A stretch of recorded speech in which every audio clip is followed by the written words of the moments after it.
They're saying almost every human being has about enough plastic in them to manufacture like a credit card.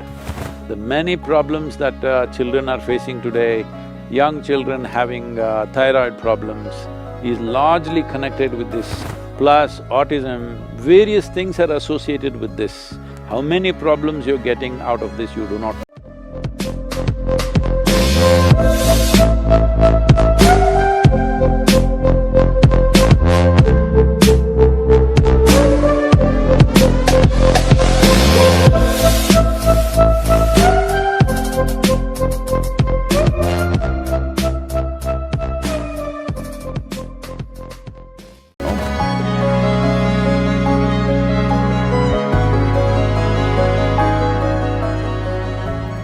So, Sadhguru, majority of your work is towards sustainable solutions, but also a lot of your work is to raise human consciousness.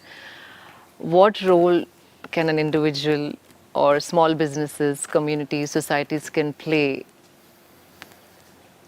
See, these are not two different things. Human beings living consciously and sustainable solutions are not two different things.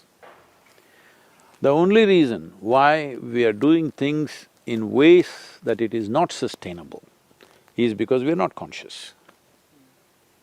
We are not doing our activity on this planet in a conscious manner. Everybody has their compulsions.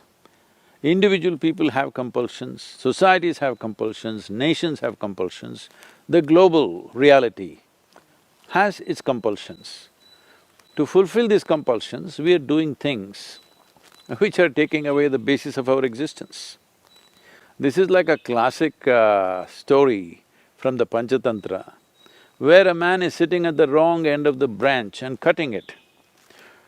He is going at it because he wants to be successful, but when he succeeds, he will fall.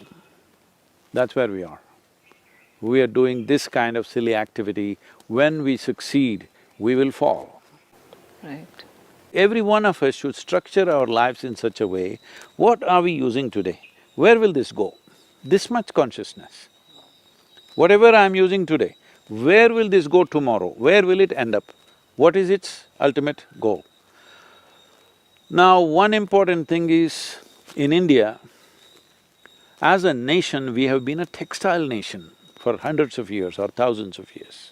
There was a time when we clothed entire Europe and Arabia. Literally 60% of the clothing was from India. Nobody made exquisite clothing like this on the planet, even today. Nobody can make something like what you're wearing, all right? Right. Nowhere else on the planet. Because these skills won't happen overnight. This is not something you can go to a textile course for 4 years and pick it up. This is something innately developed. In each region, they had all these different kinds of weaves, different kinds of dyes. With whatever local material, they came out with such exquisite weaves. Over 132 weaves, distinct weaves were there at the beginning of this century. Right now, almost 65 to 70 of them are near extinction. We are making some efforts in that, we'll talk about it later. But textile has been our way of doing things. We need to go back to that. This has been disturbed essentially during the British era, when they wanted to systematically break the Indian textile strength because they wanted to build Manchester, which they successfully did, okay? Now people are very proud to call Coimbatore the Manchester of India. I said, please don't do that, huh? Let them call Manchester Coimbatore of England because this is where the real weaving and spinning and everything, the cotton was, all right, textiles. This is the region in which it happened, and in every region there are unique ways. If we bring this back, even in reasonable context, if we develop the needed markets, if we revive the skills that are there, I'm telling you, in this country, easily it will employ anywhere between 200 to 300 million people within the next 5 to 6 years' time. Some efforts are being made by the textile industry, many policies have changed, we have also been working with them, but it's not enough if you want a revolution. Above all, for all this you need a market. That's why you are very important, that's one reason I'm talking to you, because we need a market. Market should be sensitive to aesthetics. Market should be sensitive to sustainability.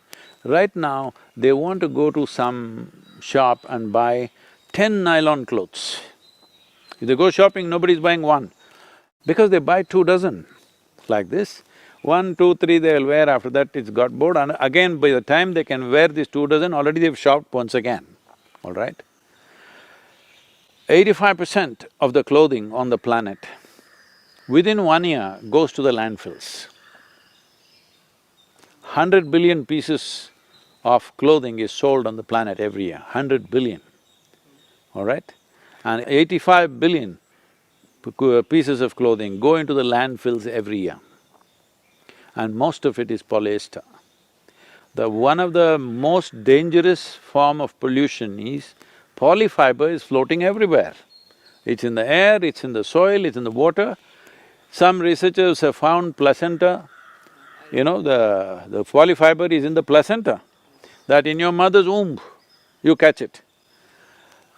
Some of them are saying, we don't know to what extent these numbers are correct, but it is right, it's in the right direction. They are saying almost every human being has about enough plastic in them to manufacture like a credit card. You have to pay. Someday, if you carry a credit card in your system, you keep paying, all right? So, this much plastic is all over the place, but everybody is trying to shoot the lowly plastic bag. I'm not saying you shouldn't shoot at it, but it's fashionable to do that, that's what is problem. Because the lowly plastic bag which is floating on the street, some beggar, some rag picker picks it up, and in India, that recycling is actually at a very good pace, not because of your sustainable consciousness, because of poverty, they're picking it out. Plastic bottles are recycled nearly 90% in India, it's the only country like that. This is not because we are very ecologically aware, simply because people are poor and they're picking out all the bottles. Anyway, one way or the other it's happening.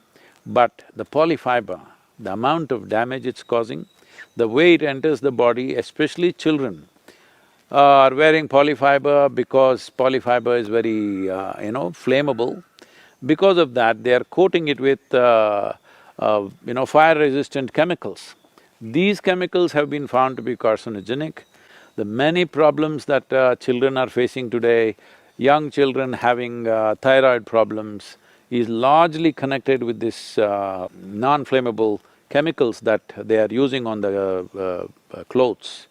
Plus autism, various things are associated with this. How many problems you're getting out of this, you do not know, but for sure, many problems are coming your way. A child till 15, 16 years of age should never wear anything polyfiber. They must wear organic clothing. Not that adults can, but at least you're more resistant to those things beyond 17, 18 years of age. But till then, it is very important you must wear organic fiber. But now the problem is, how many clothes do you have? And you can't do that with cotton or silk or something, so you end up buying poly, okay? It's cheaper, so lot of them are going for… See, even cotton and other things can be made cheaper if we increase the volume. So one simple thing that I'm suggesting is, you have influence in Telangana, you must push for this, I'm pushing for this in some states, that at least the school uniforms must be cotton or linen or whatever they can afford, all right? But it should not be polyfiber. You cannot recycle, only 1% is being recycled because nobody uses this polyfiber just as it is. It is always mixed in a complex mix to get various textures and whatever. So you can never recycle that complex material. If it was just pure nylon or pure polyfiber, we could have recycled it. You cannot recycle it because it's mixed with various other things, so recycling is not possible. Only 1% of the polyfiber that you're using in terms of clothing is being recycled. Rest is just going into nature. And it's coming back to us in so many different ways. The credit card in your heart